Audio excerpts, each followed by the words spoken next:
Bonjour à toutes et à tous. Je vous souhaite la bienvenue à notre culte. Nous sommes venus pour offrir à Dieu la louange de nos cœurs. Pourquoi ? Parce qu'il nous a sauvés. Lorsque Jésus-Christ est mort à notre place sur la croix, nous avons été comme lavés, purifiés de nos fautes. Et il a fait de nous son peuple. Il a fait de nous le troupeau de son pâturage. Nous appartenons à la famille de Dieu. Nous sommes ses enfants et c'est une véritable joie que de se retrouver ensemble pour l'adorer et lui rendre toute la gloire qui lui est due. Et ce matin, notre joie est d'autant plus grande parce que Théana va se faire baptiser. Elle va s'engager officiellement pour Christ et nous allons l'accueillir, nous, officiellement, comme sœur en Christ. Une bienvenue toute particulière à Théana qui était là il y a quelques instants, mais qui va bientôt revenir. Mais ça presse pas Théana, tu as encore le temps. Et une bienvenue toute particulière à ta famille et à tes proches. Soyez tous les bienvenus, merci d'être venus pour l'accompagner dans ce moment qui compte tant pour elle. Qu'allons-nous donc faire ensemble ce matin ? Je viens t'offrir, Seigneur, ce que j'ai de meilleur, dit le premier chant. Et j'écouterai ce que dit Dieu, car il est droit pour qu'il écoute. Je vous invite à vous lever pour chanter ces deux premiers chants.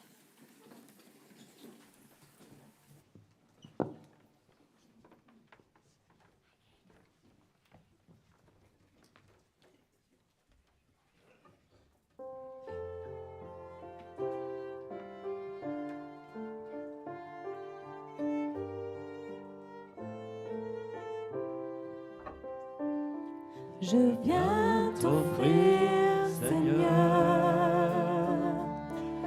ce que j'ai de meilleur.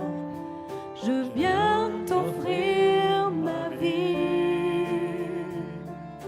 Oui, à toi, Jésus-Christ. Et même si je suis fragile, et même si c'est difficile, je chanterai gloire à l'Éternel.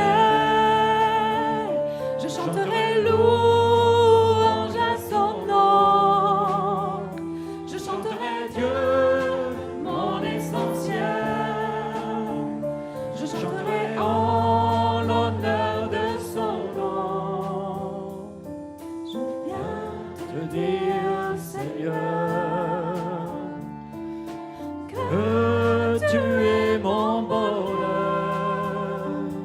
Non, rien ne peut détruire notre bel avenir.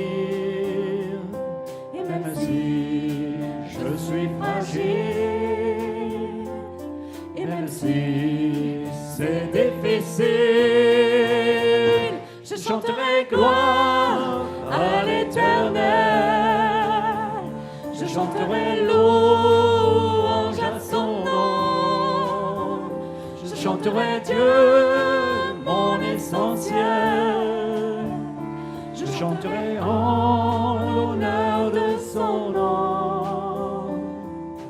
Toute ma vie, je redirai que tu as donné ta vie.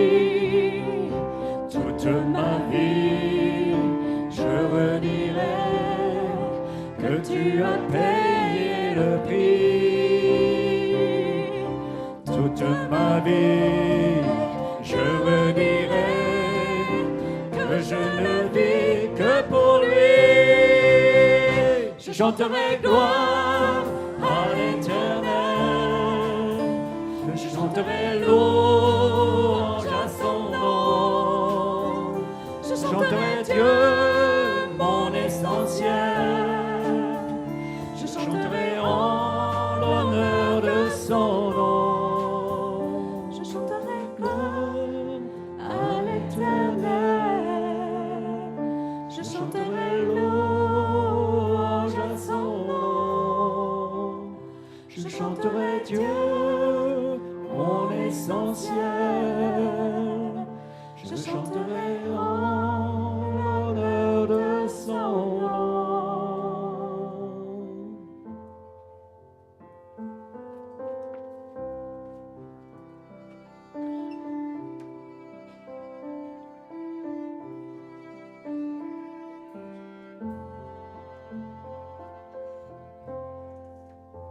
J'écouterai ce que dit Dieu, car il est droit pour qu'il écoute.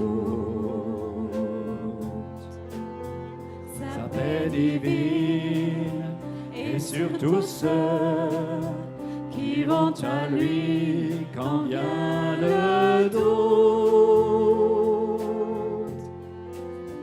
Fidèlement, je veux le suivre, je veux marcher dans ses sentiers. Il est la main qui me délivre de la folie de mes projets.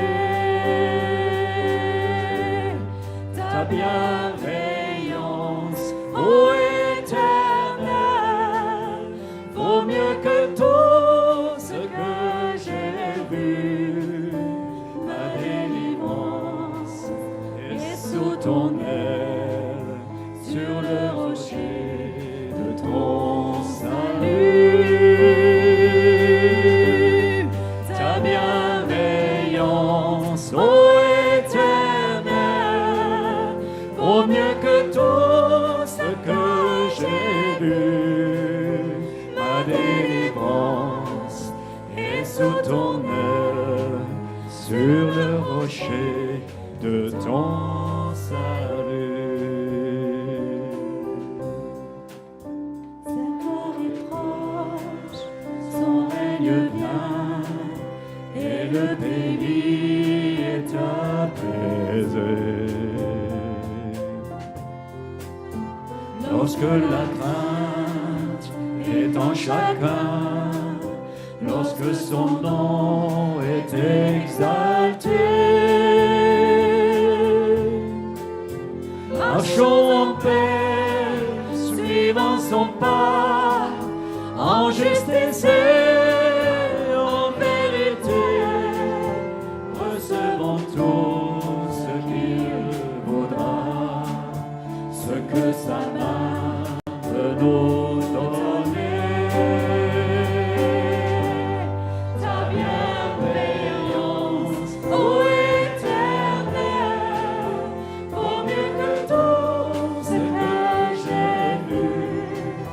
Ta délivrance est sous ton aile, sur le rocher de ton salut.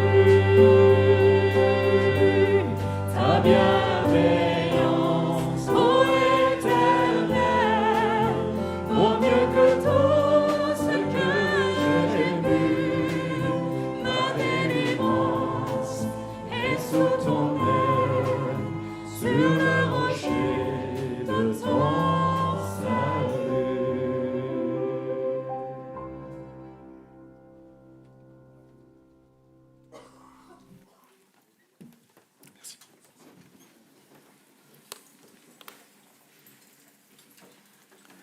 Je vous invite à prier.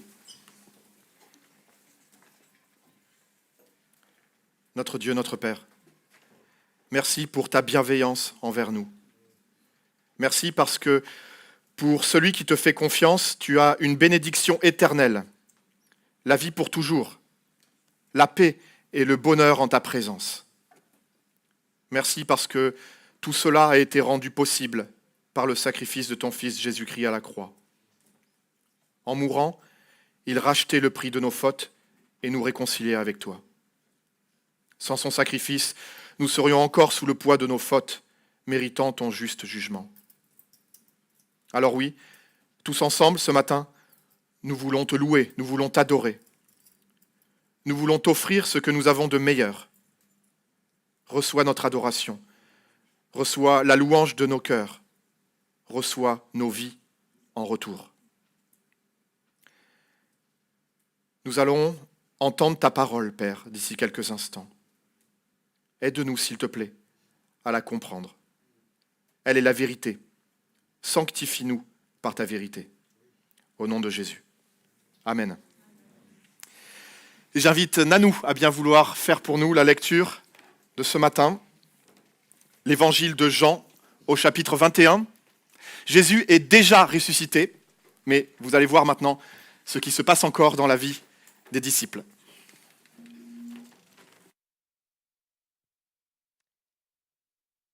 Quelque temps après, Jésus se montra encore à ses disciples sur les bords du lac de Tibériade. Voici dans quelles circonstances. Simon-Pierre, Thomas, appelé le jumeau, Nathanaël de Cana en Galilée, les fils de Zébédée et deux autres disciples se trouvaient ensemble. Simon-Pierre dit aux autres, « Je m'en vais pêcher. » « Nous aussi, nous y allons avec toi, lui dirent-ils. Et les voilà partis. Ils montèrent dans un bateau, mais la nuit s'écoula sans qu'ils attrapent un seul poisson. Déjà, le jour commençait à se lever, et voici, Jésus se tenait sur le rivage. Mais les disciples ignoraient que c'était lui. Il les appela. « Hé, les enfants, avez-vous pris du poisson ?»« Rien, répondirent-ils. »« Jetez le filet du côté droit du bateau, leur dirent-ils alors. Et vous en trouverez. » Ils lancèrent donc le filet et ne purent plus le remonter, tellement il y avait de poissons. Le disciple que Jésus aimait dit alors à Pierre, « Et c'est le Seigneur !» En entendant que c'était le Seigneur, Simon, Pierre, qui avait enlevé sa tunique pour pêcher, la remit et se jeta à l'eau. Les autres disciples regagnèrent la rive avec le bateau, en remorquant le filet plein de poissons, car il n'était qu'à 100 mètres du rivage. Une fois descendus à terre, ils aperçurent un feu de braise avec du poisson dessus et du pain.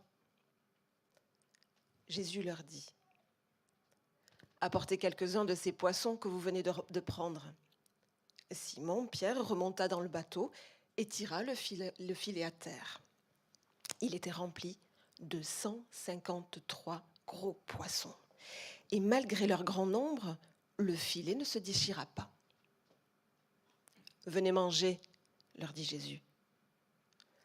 Aucun des disciples n'osa lui demander « Qui es-tu » Il savait que c'était le Seigneur. Jésus s'approcha, prit le pain et le leur distribua. Puis il fit de même avec le poisson. C'était la 3e fois que Jésus se montrait à ses disciples après sa résurrection. Après le repas, Jésus s'adressa à Simon-Pierre. « Simon, fils de Jean,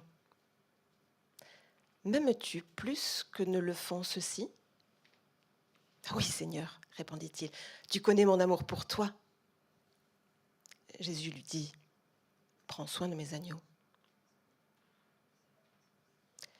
Puis il lui demanda une 2e fois, « Simon, fils de Jean, m'aimes-tu ?»«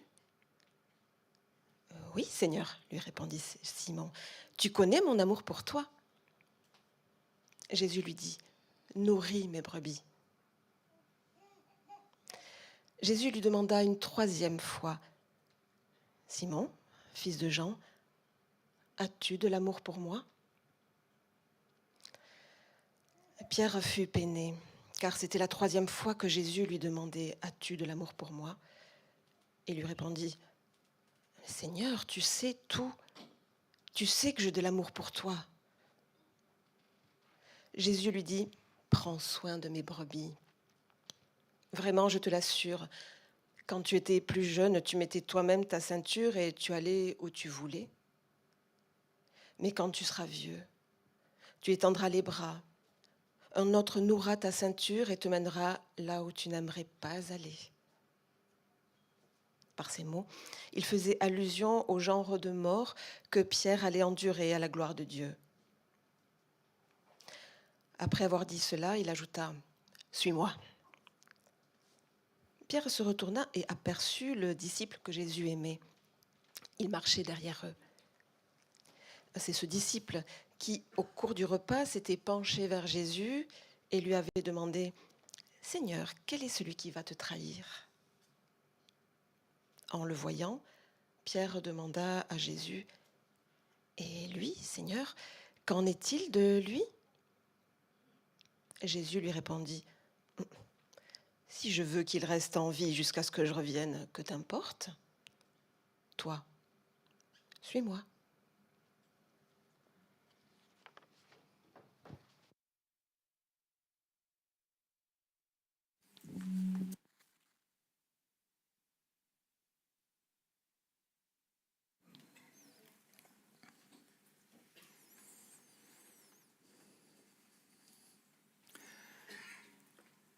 On se souvient en général de certains jours qui ont véritablement changé notre vie, n'est-ce pas? Moi, un des premiers jours marquants dont je me souvienne, c'est le jour où j'ai eu mon baccalauréat. Et là, je me tourne bien sûr vers nos jeunes. Le jour où j'ai eu mon bac, je me disais, mais victoire! Enfin, la porte ouverte aux études supérieures. J'avais vraiment bien vécu ce jour-là. Et puis le lendemain, je me lève, et en fait, tout est comme avant. Rien n'a véritablement changé. Et je me dis, mais est-ce qu'il y a vraiment un truc qui a changé ou tout est pareil? Alors je ne sais pas si c'est pareil pour vous, si vous avez vécu ce type d'événement aussi, où quelque chose d'important se passe pour vous, quelque chose qui compte à vos yeux, pour lequel vous avez tant espéré, tant désiré que ça arrive. Une rencontre décisive, un examen reçu, un mariage, un enfant, un travail, la retraite, certains l'attendent. Pas tout.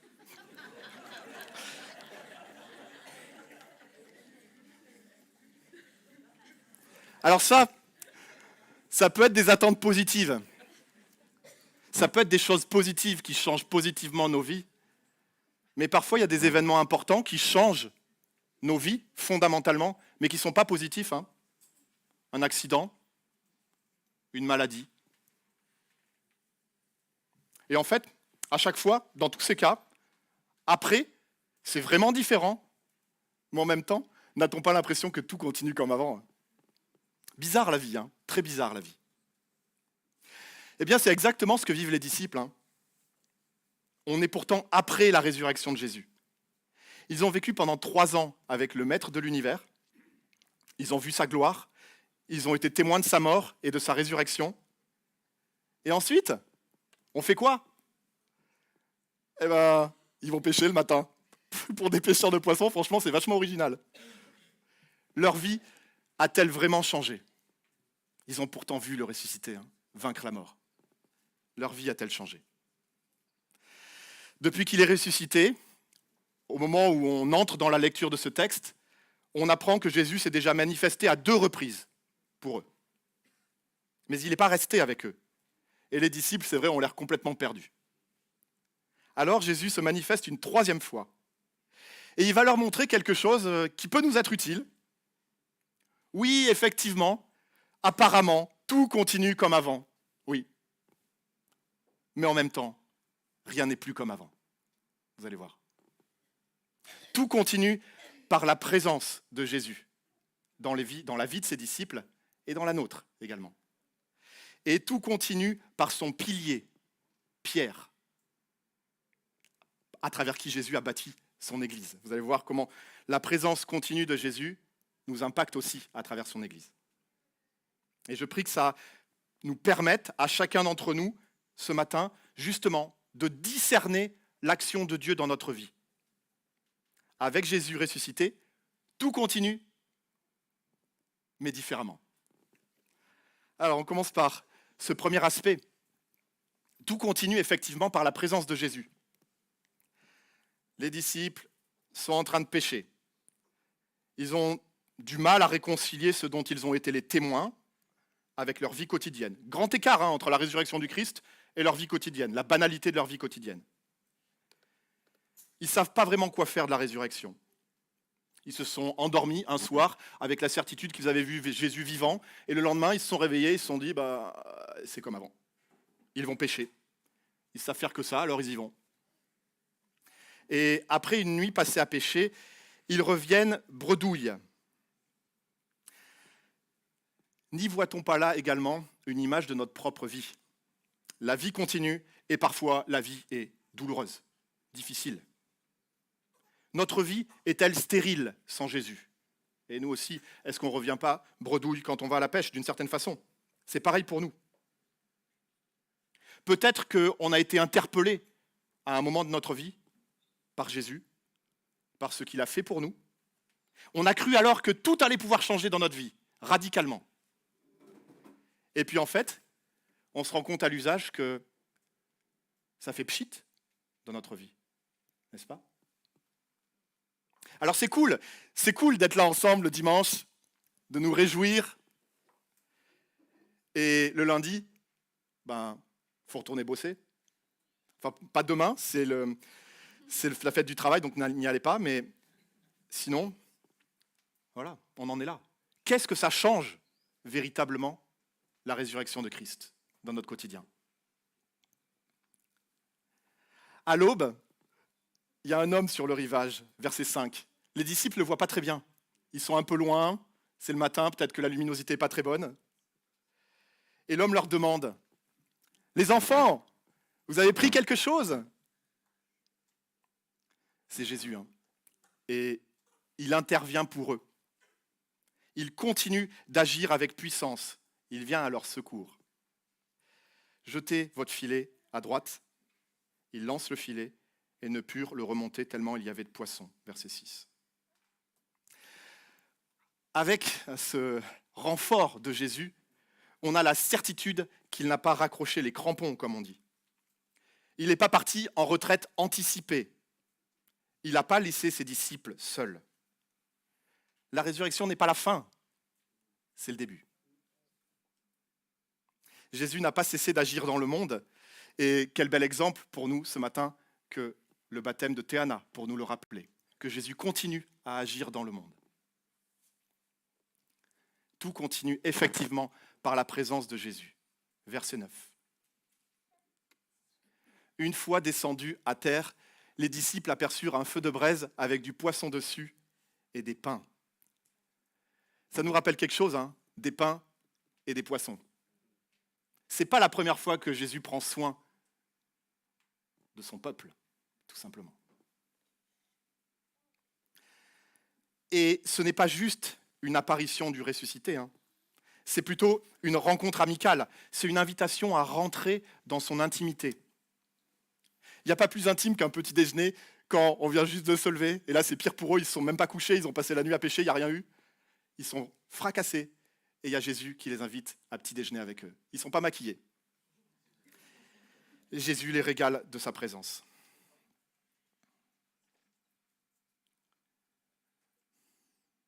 Peut-être que tu as choisi de suivre Jésus, mais peut-être que tu constates que tu ne grandis pas. Tu viens à l'église, mais au fond de toi, tu te sens sec et loin de Dieu. Ton désir de changement a fait pchit. Qu'est-ce que ça change de savoir qu'il est ressuscité, Jésus? Justement, ce que ça change, c'est qu'il est effectivement vivant. Et il est vivant encore aujourd'hui. Qu'est-ce qu'on peut faire face à la présence, face à Jésus vivant avec nous? Est-ce que symboliquement, alors pour les disciples, ce n'était pas symbolique, ils sont effectivement venus s'asseoir aux pieds de Jésus et bénéficier de sa présence. Mais est-ce que symboliquement, nous ne pourrions pas faire exactement la même chose, venir nous asseoir aux pieds de Jésus et profiter de tout ce qu'il en réserve pour nous? Les moyens de grâce aujourd'hui, ce n'est pas 5 pains et 2 poissons. Les moyens de grâce, il y en a un certain nombre. Voilà les plus importants. L'Église. Quelle joie d'être ensemble ce matin pour nous encourager. La bénédiction de Dieu pour nous ne vient-elle pas à travers les frères et sœurs qui nous encouragent, qui prient pour nous, qui connaissent nos vies et qui nous soutiennent? La parole de Dieu, bien entendu. Il nous a laissé sa parole. Vous vous souvenez de ce que les disciples ont dit, hein? À qui irions-nous? Tu as les paroles de la vie éternelle. Il nous enseigne, il nous guide encore à travers sa parole. La prière la prière, parler simplement, tout simplement à Dieu, comme on parle à son Père, avec cette promesse qu'il nous offre la paix à notre cœur lorsqu'on s'adresse à lui dans la prière. On peut se décharger sur lui de tous nos fardeaux et recevoir en retour sa paix. D'autres moyens de grâce encore, qui nous concernent particulièrement ce matin. Le baptême, comme signe de son appartenance. Théana, en te faisant baptiser tout à l'heure, tu vas appartenir officiellement, tu appartiens déjà à Jésus, mais pour nous, ça va être comme la preuve officielle de ton appartenance à cette grande famille de Jésus, de Dieu. Et la scène, parce que malheureusement, le jour de notre baptême, on s'engage envers Dieu.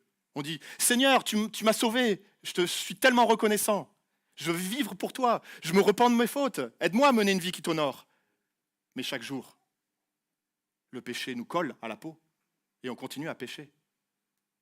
La scène est là. Si le baptême, c'est le premier engagement du croyant, la scène, c'est un nouvel engagement renouvelé à chaque fois qu'on la prend. Revenir à lui. Il nous appelle à lui tout à nouveau. Je t'aime toujours malgré ton péché et tu es toujours en communion avec moi. C'est le poids de la scène à chaque fois qu'on la prend. Cette communion, le signe de cette communion retrouvée, cette communion toujours réelle avec Dieu. Alors voilà, est-ce qu'on va nous aussi nous asseoir auprès de Jésus et profiter de ces moyens de grâce? La meilleure des choses à faire, c'est de le faire, de vivre cette intimité qu'il a rendue possible à la croix. Et tu es invité, tu es invité. Moi, quand j'étais gamin, je flippais parce que j'avais un mauvais souvenir de quand j'étais petit. Premier anniversaire, quelqu'un arrive avec des cartons d'invitation à l'école et il en a donné quasiment à tout le monde, sauf à moi. J'étais trop déçu, j'ai pleuré toutes les larmes de mon corps. Mais l'invitation de Jésus n'est pas comme ça. N'est pas comme ça. Il invite tout le monde. Tout le monde. Pas de panique. Jésus t'invite. Il t'invite à profiter abondamment de tout ce qu'il a mis en place pour nous bénir. Alors vous voyez, oui, on va se réveiller demain matin et la vie va un peu continuer comme chaque jour, mais en même temps, quelle espérance pour nous. Quelle espérance. Jésus est mort pour nos péchés, il est ressuscité pour nous obtenir le pardon et la réconciliation avec Dieu, la vie éternelle, plénitude en sa présence. Des corps ressuscités un jour qui ne connaîtront plus la mort ni la souffrance, ni la tristesse. Il essuiera toutes les larmes de notre corps, nous dit la parole. Oui, tout continue, mais effectivement, de façon un peu différente. Tout continue par sa présence et tout continue par son pilier, Pierre. Quelle est l'importance de Pierre ici, dans ce passage ? Vous l'avez constaté, on l'a entendu tout à l'heure, à la fin du petit déjeuner, Pierre et Jésus discutent. Et l'échange des paroles est d'une douleur inimaginable. La question qui tue, verset 15. Simon, fils de Jean, m'aimes-tu plus que ne le font ceux-ci ? Vous vous souvenez que Jésus avait changé le nom de Simon ? Il l'avait appelé Pierre. Et il avait dit, tu es Pierre, et sur cette pierre, je bâtirai mon église, contre laquelle la mort elle-même ne pourra rien. Mais là, on est à des années-lumière de ce Pierre-là. Il est redevenu Simon dans la bouche de Jésus. Douleur inimaginable de cette discussion entre deux amis. Simon, fils de Jean. Et oui, parce que Simon n'a plus rien de ce roc inébranlable qui professait sa foi en Jésus. Il a renié son maître à 3 reprises, la nuit même de son arrestation. Je jure que je ne connais pas cet homme. Qu'a-t-il fait après son triple reniement ? Il a pleuré. Et il s'est demandé, sans aucun doute, suis-je disqualifié ? Est-ce que ce que j'ai fait me disqualifie à tout jamais devant Dieu? Et je pense que cette question est tout autant pertinente pour nous lorsque nous prenons conscience de nos fautes. Sommes-nous définitivement disqualifiés lorsque nous péchons et lorsque nous chutons tout à nouveau? Lorsque Jésus lui demande s'il l'aime plus que les autres disciples ne l'aiment,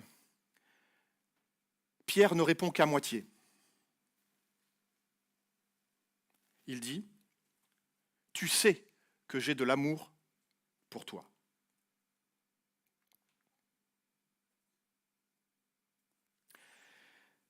Il ne répond effectivement qu'à moitié parce que Jésus lui a effectivement demandé, « M'aimes-tu plus que les autres ?»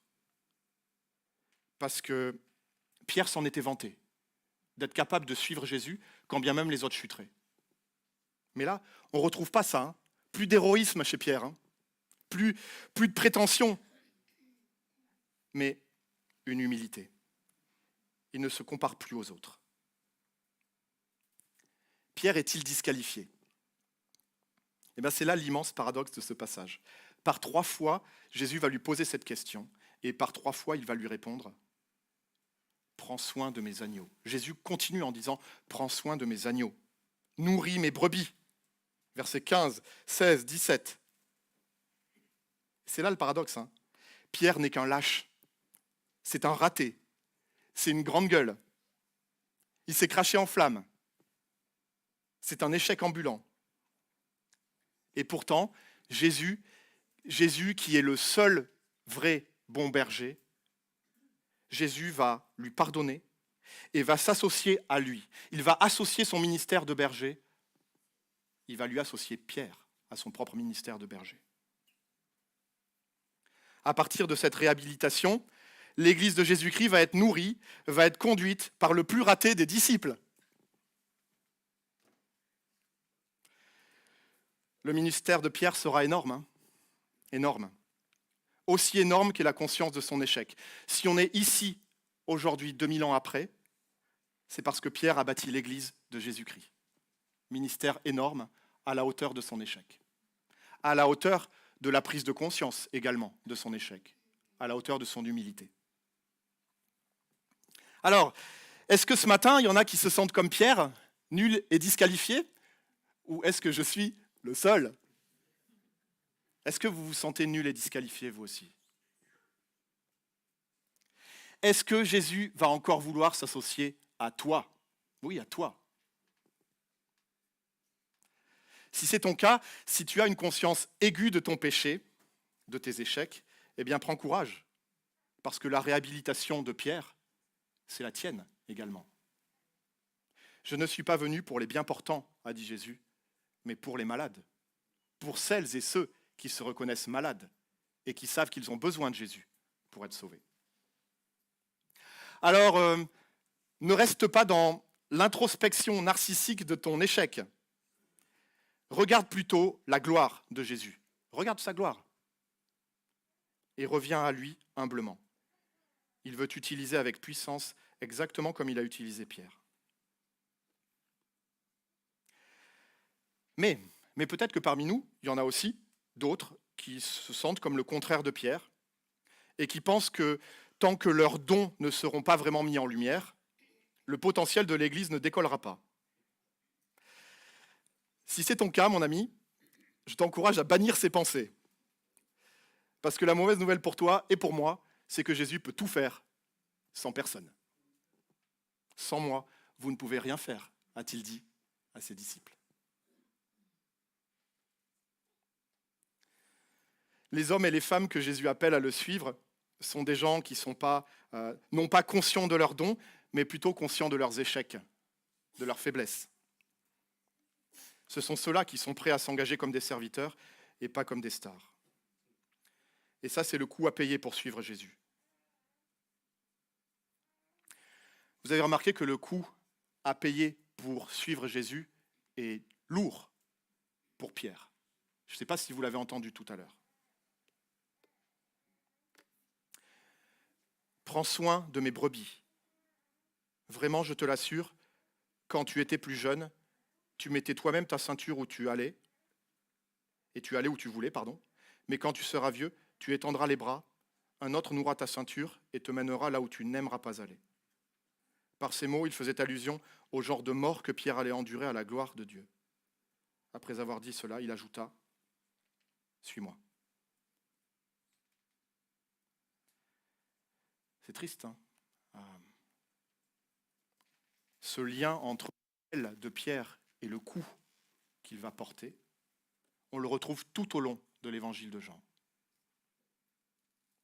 Dans l'évangile de Jean, on apprend que sa gloire, la gloire dont il ne cesse de parler, c'est sa mort. Et ici, c'est pareil. Si Pierre veut partager le ministère de Jésus, il va aussi partager sa gloire, effectivement, celle d'une mort pour Dieu. Jésus n'est pas tant glorifié par notre vie que par notre mort à nous-mêmes. Alors, j'allais dire heureusement pour nous, nous ne sommes pas Pierre, aucun d'entre nous n'est appelé à l'être. Nous ne sommes pas appelés à mourir pour lui, mais à mourir symboliquement pour lui, oui, très certainement. Nous renier nous-mêmes, porter notre croix, renoncer à ce que nous voudrions dans notre vie, mais que nous savons nocif, que nous savons mauvais pour Dieu. Renoncer aussi peut-être à de belles choses auxquelles nous pourrions tout à fait prétendre, mais qui ne nous permettent pas de servir le Seigneur, par exemple. Quelques exemples un peu en vrac. Est-ce que tu es prêt à sacrifier tes loisirs pour mieux glorifier Dieu? Ça fait partie du type de renoncement, ça fait partie de ce type de petite mort à nous-mêmes qu'il nous faut envisager. Sacrifier nos loisirs pour mieux glorifier Jésus. Renoncer à une promotion peut-être pour mieux servir Jésus. Es-tu prêt à déménager? À aller dans un quartier où tu n'as pas envie d'habiter pour pouvoir annoncer l'évangile, la bonne nouvelle de Jésus? Suivre Jésus, c'est parfois faire des choses qu'on n'a pas envie de faire. On voudrait une vie qui monte sans arrêt, une vie qui aille de victoire en félicitations, un long fleuve tranquille. Mais suivre Jésus, le servir, c'est autre chose que rechercher notre propre confort. Et Jésus a donné pour nous au moins 2 paroles fortes qui nous aident à comprendre. Il nous dit, c'est lorsque nous perdons notre vie que nous la trouvons effectivement. Nous sommes faits pour louer Dieu, nous sommes faits pour le servir, et nous ne découvrirons véritablement la vie que lorsque nous accepterons de perdre celle que nous croyons avoir pour lui. Il dit aussi que la seule manière pour que la graine porte du fruit, c'est qu'elle tombe en terre et ne meure.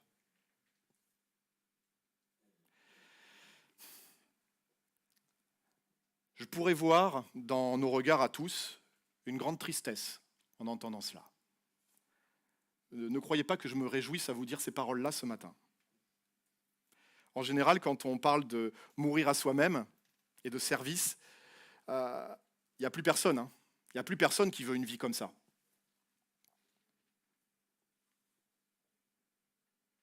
Si ça peut nous encourager, Pierre non plus, il ne veut pas cette vie-là. Et il se retourne, quand Jésus lui parle, il se retourne et il voit Jean derrière lui. Et en regardant Jean, il entrevoit la possibilité d'un itinéraire bis. Et lui, qu'en est-il de lui? Sous-entendu, est-ce que les galères c'est que pour moi ou lui aussi il va en avoir? Vous voyez comment on se compare aux autres. La réponse de Jésus ne se fait pas attendre. Si je veux qu'il reste en vie jusqu'à ce que je revienne, que t'importe, mais toi, suis-moi. Suis-moi. Eh bien, ça s'applique aussi à nous, et je voudrais m'adresser aux jeunes. Les jeunes, parfois, vous ne savez pas vous situer par rapport à vos parents. Sache que Jésus ne s'intéresse pas uniquement à tes parents. Et il te dit, ouais, mes parents sont engagés pour moi, mais que t'importe, Toi, suis-moi. Tes amis sont engagés pour le Seigneur. Certains membres de ta famille le sont, ton conjoint peut l'être, mais à toi, il te dit aussi, toi, suis-moi. Quelques mots de conclusion. Alors vous voyez que finalement, pour revenir au début, est-ce que notre vie est vraiment différente ou est-ce qu'elle continue exactement comme avant? Comment vous allez vous sentir demain en vous levant? Très certainement exactement pareil qu'aujourd'hui. Mais celles et ceux qui ont compris ce que Jésus a fait pour elles se lèveront très certainement avec l'espérance, avec l'espoir au fond de leur cœur. Et finalement, plus rien ne sera véritablement comme avant, malgré les galères du quotidien. L'œuvre de Christ continue grâce à sa présence. Il intervient encore dans nos vies. Il intervient dans nos vies. Par tous les moyens de grâce dont on a parlé tout à l'heure. Et il intervient, il est présent, oui, et il intervient, tout continue, par son pilier, Pierre, et par l'Église. Avec Pierre, on a appris qu'il nous réhabilitait, qu'il nous pardonnait. Après son échec lamentable, il a décidé de l'utiliser, lui, le plus raté des disciples, en lui demandant de ne pas se comparer aux autres, et au contraire d'avoir pleinement conscience de ses faiblesses. Et on découvre à travers ce pilier, tout continue grâce à ce pilier qu'est Pierre et l'Église qui continue à prêcher. On découvre que ce pardon, ce même pardon dont Pierre a bénéficié, est pour nous également. Cette paix retrouvée avec Dieu, cette réhabilitation, c'est pour toi, c'est pour moi. Alors courage, cher ami, courage, chère sœur, courage, cher frère. Ta vie continue comme avant, mais pas tout à fait. Tu as un formidable espoir maintenant, et nous partageons ensemble ce formidable espoir. Alors, viens à Dieu comme tu es, en sachant qui tu es, avec tes faiblesses. Il te pardonne, il te réhabilite.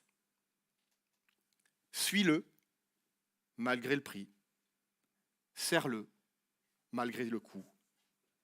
Perds ta vie pour lui, et tu la retrouveras, et elle sera glorieuse. Amen.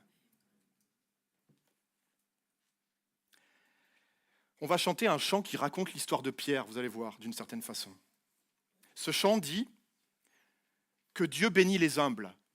Et effectivement, Pierre s'est humilié à 3 reprises. Oui, Seigneur, tu sais que je t'aime. Reconnaissant ainsi son triple reniement. Oui, Dieu bénit les humbles. Il bénit ceux qui ont le cœur brisé par leurs péchés.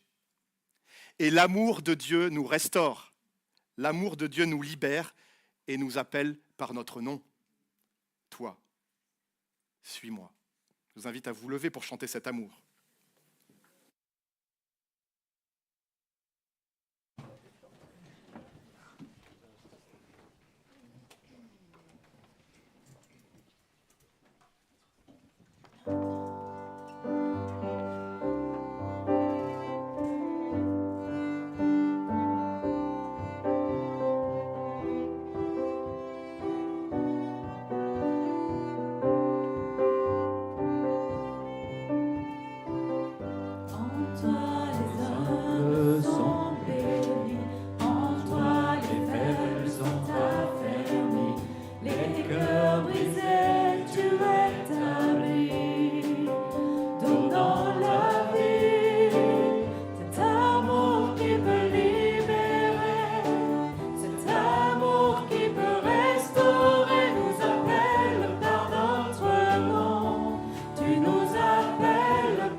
Je vous invite à prier.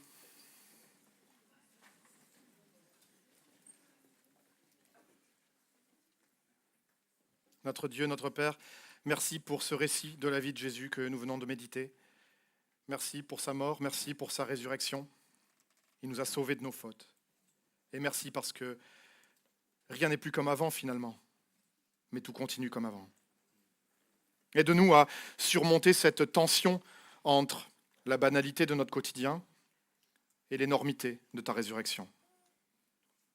Rends-nous pleinement conscients de ta présence puissante dans notre vie et que nous soyons tous prêts à entendre ton appel. Merci parce que par ton pilier, Pierre, et par ton Église, le salut est parvenu jusqu'à nous. Notre nouvelle identité nous remplit de joie. Nous sommes tes enfants, tu es notre Père. Tu nous prépares un héritage inaliénable. La vie éternelle, plénitude de joie en ta présence. La mort ne sera plus. Merci pour cette fabuleuse espérance. Et Père, pardon pour toutes les fois où on se compare aux autres.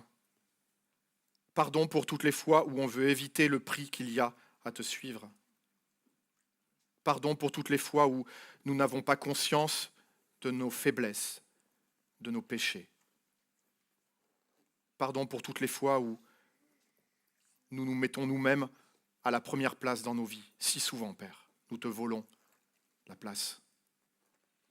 Alors oui, aide-nous à nous rappeler qui nous sommes et qui tu es, et ce que tu as fait pour nous en Jésus, pour nous racheter et nous ramener à toi. Et que ta gloire, que toute la gloire te revienne dans notre vie personnelle et dans notre vie communautaire. Amen.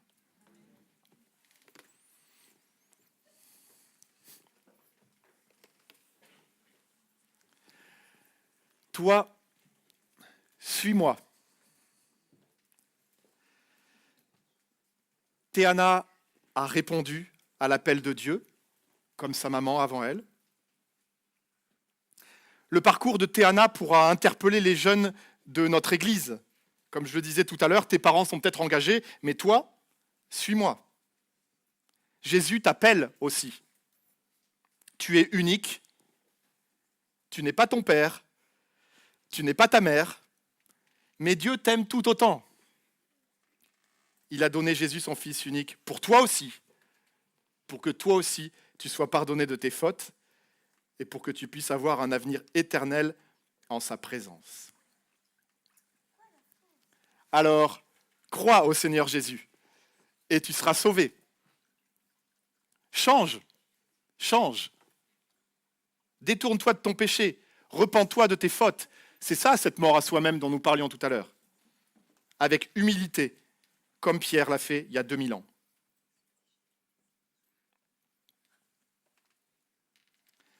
Théana, je sais que tu sais que tes fautes ont déjà été lavées, ont déjà été purifiées par Jésus, le jour où tu as placé ta confiance en toi. Et ce n'est pas aujourd'hui, c'est dans son passé à Théana. Pour tout vous dire, quand je suis arrivé dans cette communauté, Théana avait 7 ans. Et elle est venue me demander, Alexis, est-ce que je pourrais être baptisé? Et je m'étais dit, mais Théana, tu as 7 ans, j'entends bien ta demande, ça me paraît un peu jeune. Dans notre communauté, on baptise normalement des adultes qui peuvent dire qu'ils croient en Jésus. Ça ne veut pas dire que je t'ai pas cru, je t'ai cru. Mais je t'ai trouvé un poil jeune, tu vois. Et puis, à chaque fois que je te revoyais, non pas à chaque fois que je t'ai vu, non, mais tu es revenu régulièrement en me disant, est-ce que je peux être baptisé? Et te voilà, Théana a 12 ans, et tu nous as ressollicité pour ton baptême, et tu nous as dit, en plus, ce week-end-là, ça va être super parce qu'il y aura une grande partie de ma famille et de mes amis, alors est-ce qu'on pourrait le faire ce dimanche-là? Eh bien, allons-y. C'est quoi l'image d'un baptême? Un baptême, en général, quand vous entrez dans votre bain, c'est plus très écolo aujourd'hui, mais quand on entre dans son bain, en général, c'est qu'on y entre sale et on en ressort tout propre, purifié pour une vie nouvelle, où on sent bon. Comme je disais il y a quelques instants, Théana se sait déjà purifiée et pardonnée. Donc il ne va rien se passer aujourd'hui. Pour celles et ceux qui étaient venus en espérant « ouais, il va se passer un truc super », non, Il ne va rien se passer devant vos yeux. Il n'y a rien de magique dans un baptême. Il n'y va rien se passer. En revanche, on va juste voir une fille de Dieu, une enfant de Dieu, s'engager officiellement avec son Dieu. Théana, tu vas t'engager à la fois par ton âme, c'est le témoignage et les paroles qui vont sortir de ta bouche, qui vont nous dire ce que tu crois, ce que tu crois au sujet de Jésus. Donc, tu vas t'engager à la fois par ton âme et tu vas aussi t'engager par ton corps. C'est ça un baptême, un engagement à la fois corps et âme devant Dieu. Et tu pourras tous les jours de ta vie te souvenir que oui, tu t'es engagé à vivre une vie qui honore Dieu et tu l'as remercié pour tout ce qu'il avait fait pour toi à la croix il y a 2000 ans. En tant qu'Église, Théana, on est très heureux d'entendre ton témoignage. Et en te baptisant, on est très heureux de t'accueillir officiellement comme une sœur en Christ. Alors Théana, c'est le moment, on va t'écouter, on va te donner un micro. Oui, on va essayer de te donner un micro. Oui, il y en a un là.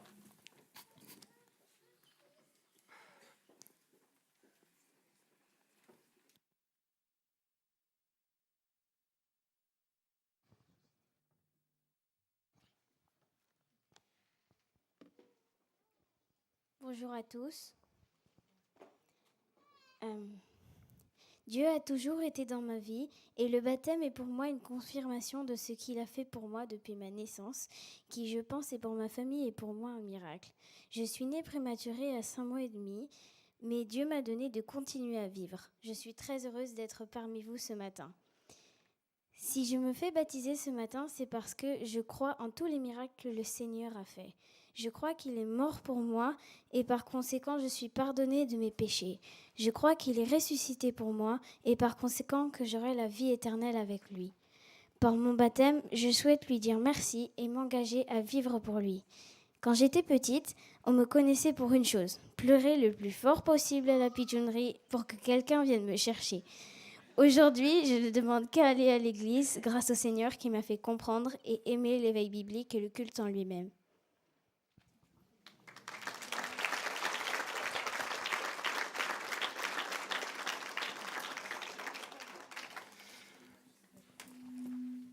Alors Théana, merci beaucoup pour ton témoignage.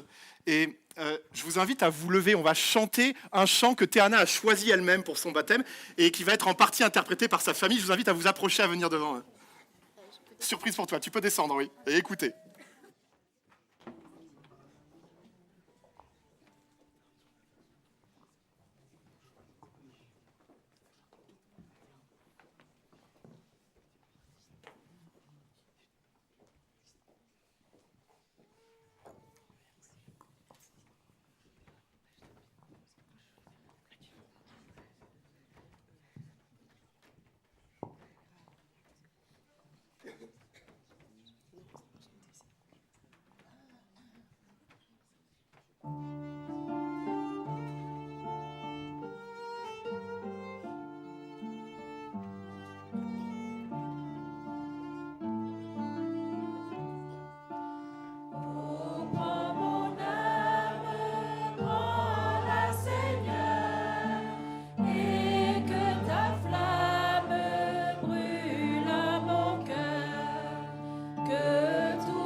Sous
Théana, c'est le moment.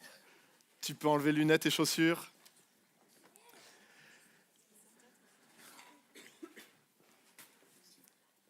Merci. Tu pourras lui donner tout à l'heure. Pardon les enfants, je vais juste passer me mettre au milieu de vous. Encore un peu, pardon. Je vais être à peu près là.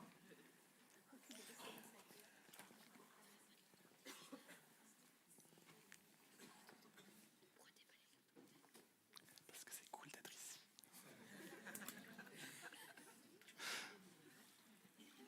Tiana, j'ai quelques questions à te poser avant que nous te baptisions. Tiana, reconnais-tu en Jésus ton Seigneur et ton Sauveur, celui qui est mort à ta place sur la croix pour te sauver?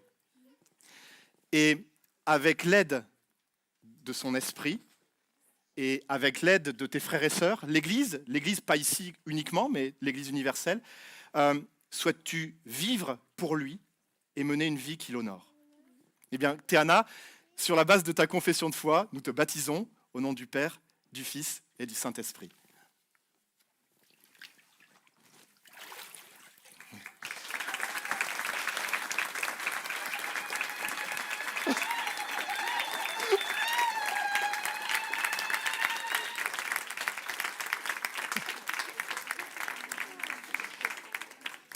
Mais la fête continue et je vous invite à vous lever et nous chantons 2 chants, s'il vous plaît.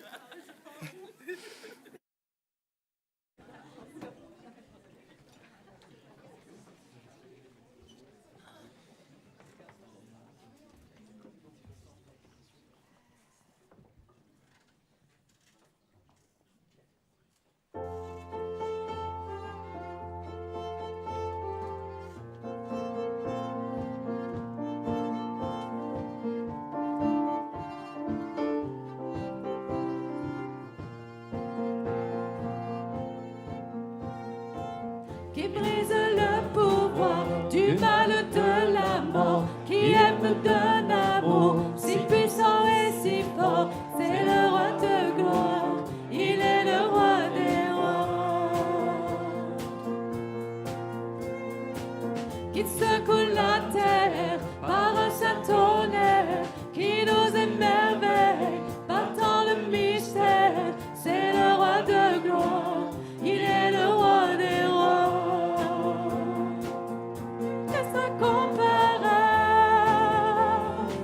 Quel amour infini,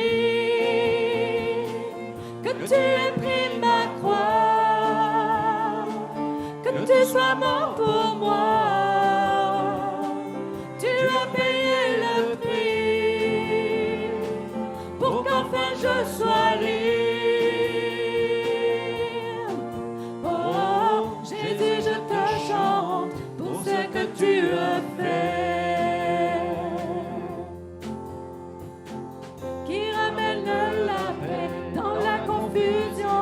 Change les orphelins en fils et en filles, c'est le roi de gloire, il est le roi des rois. Qui règne sur les peuples et dans la vérité, brille comme le soleil de tout son éclat, c'est le roi de gloire, il est le roi des rois. Quelle grâce incomparable,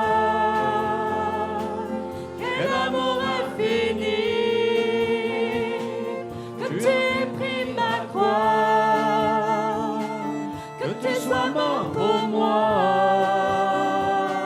tu as payé le prix, pour qu'enfin je sois libre. Oh, Jésus, je te chante pour ce que tu as fait.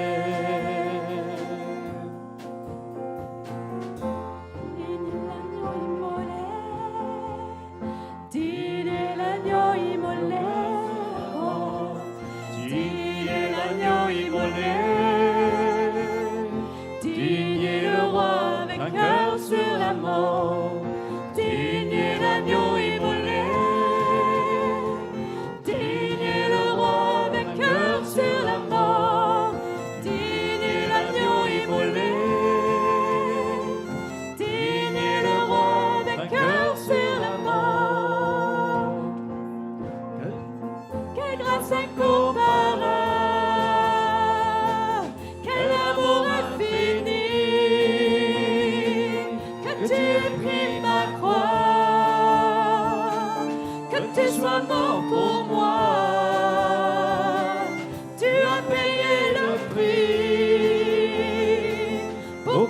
je sois libre. Oh, Jésus, je te chante pour ce que tu as fait.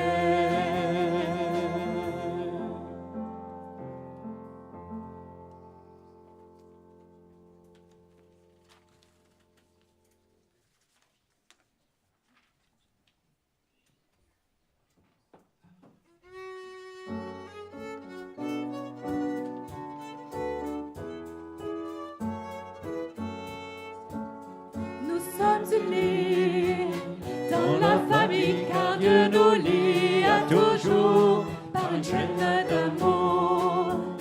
Concitoyens, nous sommes les siens, car Dieu nous lie à toujours par une chaîne d'amour. Et chacun des maillons dans l'épreuve tiendra bon, lié à toujours par une chaîne d'amour. Et chacun des maillons dans l'épreuve tiendra bon, lié à toujours par une chaîne d'amour. Nous sommes unis dans la famille, car Dieu nous lie à toujours par une chaîne d'amour. Concitoyens, nous sommes les siens, car Dieu nous lie à toujours par une chaîne d'amour.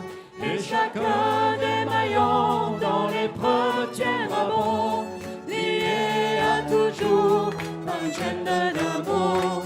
Et chacun des maillons dans l'épreuve tiendra bon, lié à toujours par une chaîne d'amour.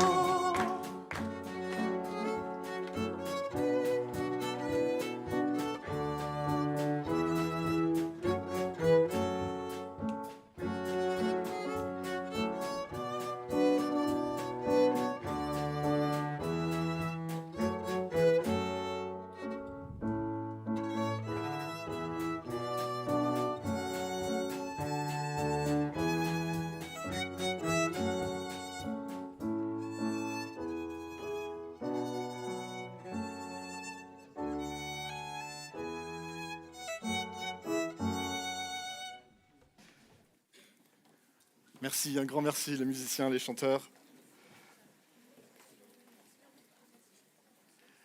Comme nous l'avons chanté, effectivement, nous sommes unis comme dans une famille, ce que nous sommes enfants de Dieu, nous appartenons à la famille de Dieu. Et unis dans cette même foi, nous sommes tellement heureux de pouvoir offrir à Théana, à l'occasion de son baptême, une Bible. Une Bible, Théana, tu peux me rejoindre. Et Ruth Lydie, tu peux me rejoindre avec Anaël aussi. Nous allons prier pour vous, pour toute la famille également. Viens, Théana. Pour que la parole de Dieu ne reste jamais loin de ton cœur, que tu puisses la méditer chaque jour. Voilà. Je te fais la bise.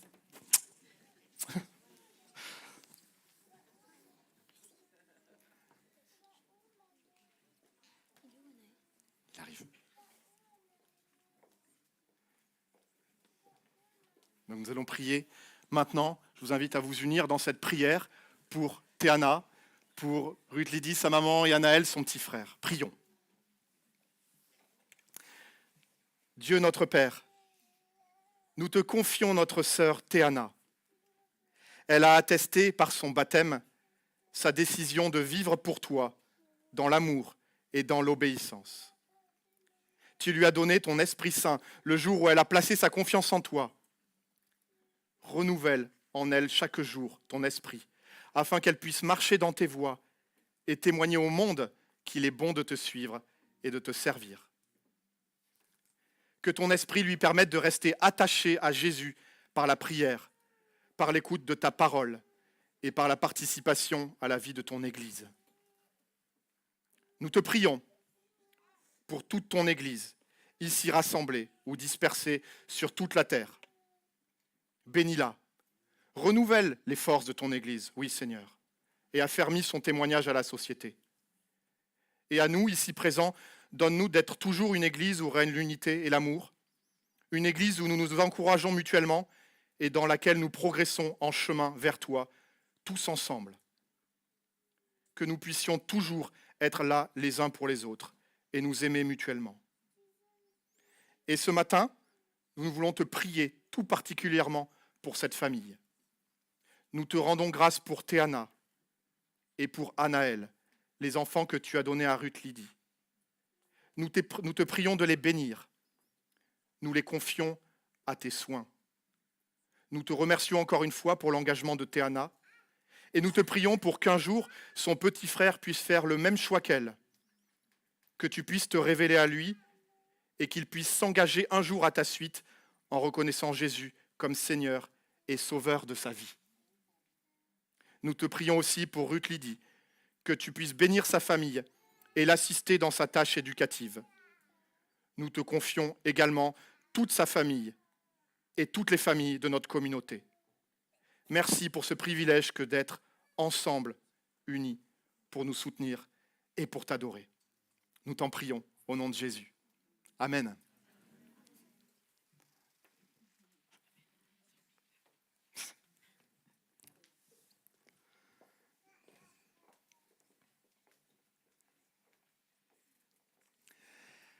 Nous ne sommes pas au bout de nos réjouissances. Un grand merci à la famille qui va nous servir qui va participer, qui va vivre aussi un apéritif. Vous êtes tous invités à un apéritif à l'issue de ce culte, de cette cérémonie, d'un instant à l'autre maintenant. Mais avant que nous nous ruions vers l'apéritif, quelques annonces pour cette semaine et encore la semaine à venir.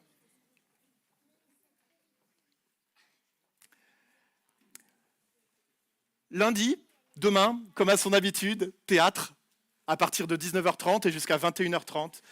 Ce groupe théâtre n'est pas réservé uniquement aux initiés et à celles et ceux qui se seraient déjà inscrits au groupe. Si vous n'y avez jamais participé, vous pouvez venir, découvrir et profiter. Et vous pouvez, pour cela aussi, aller en parler tout simplement à Nanou et à Mathieu. À partir de samedi prochain, de samedi 6, dimanche 7 et lundi 8, un certain nombre de nos jeunes adultes, à partir de 18 ans, de 18 à 30 et quelques, iront à La Costette en Haute-Loire pour vivre Union Jeunes Adultes, un rassemblement qui est destiné à tous les jeunes adultes de notre union d'église. Ils vont vivre des choses fortes avec le Seigneur, ils vont pouvoir s'encourager mutuellement, ils vont être enseignés, ils vont avoir des grands moments de louange, des jeux bien entendu, on aime toujours jouer à tout âge. Voilà. Dimanche prochain, encore un moment de festivité, notre culte 3D pour découvrir Dieu différemment. Voilà l'origine des 3D. À l'issue, c'est un culte particulier. Et à l'issue de ce culte, on mangera ensemble. On enlèvera toutes les chaises, on mettra les tables. Merci d'amener de quoi nourrir votre famille. Et ensuite, on partagera tout. Vous pouvez amener aussi vos couverts, votre assiette, votre verre. Comme ça évite d'avoir une montagne de vaisselle à faire à la fin du repas. Le lundi suivant, encore théâtre, normal, je vous en ai déjà parlé. Le mardi 9, ça sera le groupe qui se réunit, le groupe PPP, pain, parole, partage, pour prier ensemble, lire la parole ensemble et s'encourager mutuellement à 14h30, mardi 9. Mercredi 10, réunion du conseil. Le conseil se rassemblera pour travailler pour vous, pour préparer la suite des aventures de notre communauté ensemble. Le samedi d'après, aventure formation pour celles et ceux que cela concerne. Il y aura également le groupe de jeunes. Alors vous voyez que le groupe de jeunes normalement est de 18h à 19h, mais ce sera un groupe de jeunes particulier samedi 13, parce que le groupe de jeunes vous prépare un culte le dimanche 14. C'est le groupe de jeunes qui animera entièrement, et je dis bien entièrement, le culte. Et donc ils ont besoin un peu de se préparer et de répéter les choses. Et donc rendez-vous, on vous en reparlera sur le WhatsApp, très certainement en début d'après-midi, samedi 13, et vous irez tous ensemble au concert de Glorious à 20h. Et cette invitation est valable pour toutes celles et ceux qui habiteraient sur Pau. Et, vous pouvez réserver pour le concert de Glorious. Vous avez l'affiche là qui est sur la porte. Vous pouvez aller voir. Vous pouvez flasher le QR code et ça vous dira tout ce qu'il faut faire pour aller vivre ce moment au phare avec le groupe de musique Glorious.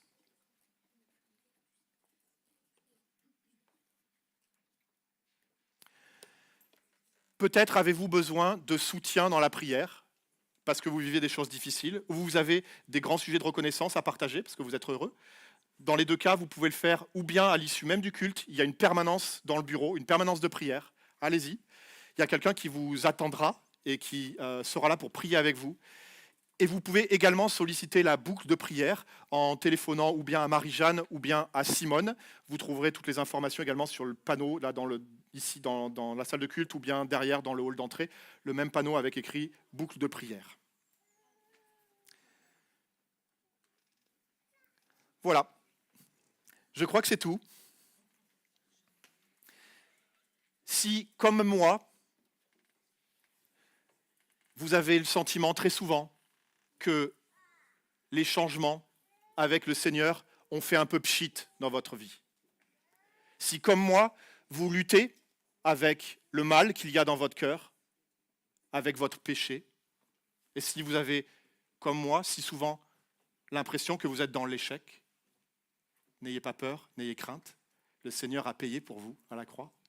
Et il veut vous bénir, et il veut nous bénir ensemble. Et je vous invite à vous lever pour ce moment de bénédiction.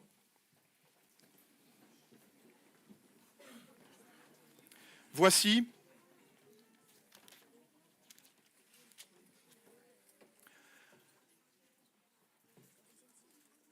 des paroles qui nous viennent directement de Dieu.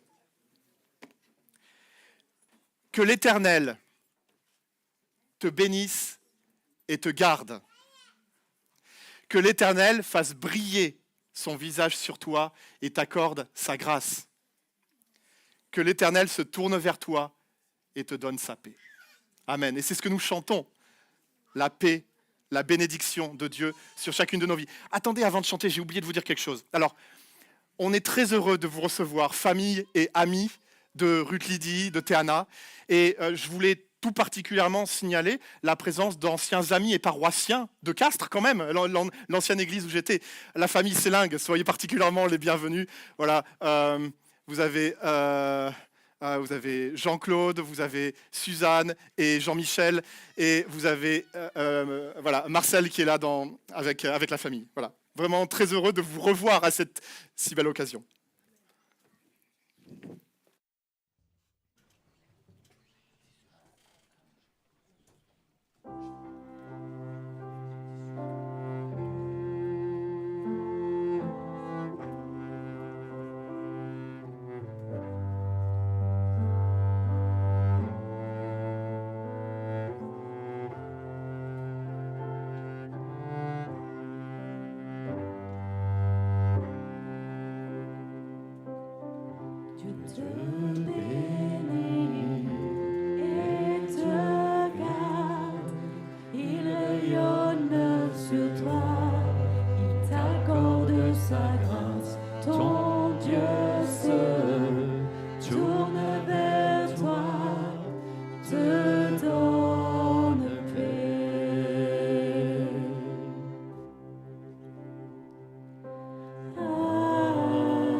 Sur toi, pour plus de 1000 générations, sur ta famille et tes enfants, et les enfants de leurs enfants, que sa faveur reste sur toi pour plus de 1000 générations, sur ta famille et tes enfants et les enfants de leurs enfants, que sa présence t'environne là avec toi, à tes côtés, qu'elle inonde et l'entoure.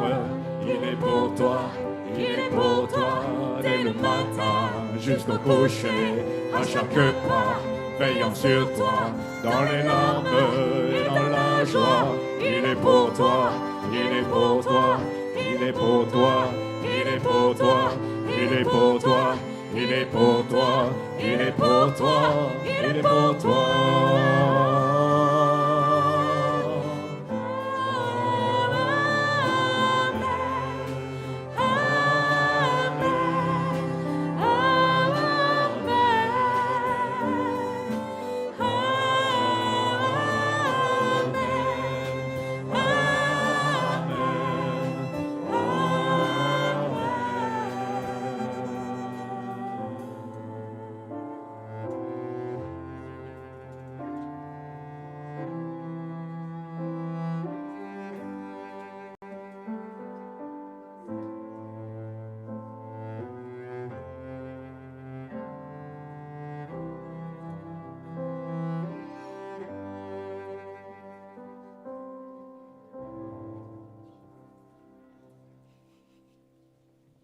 Un bon dimanche à tous.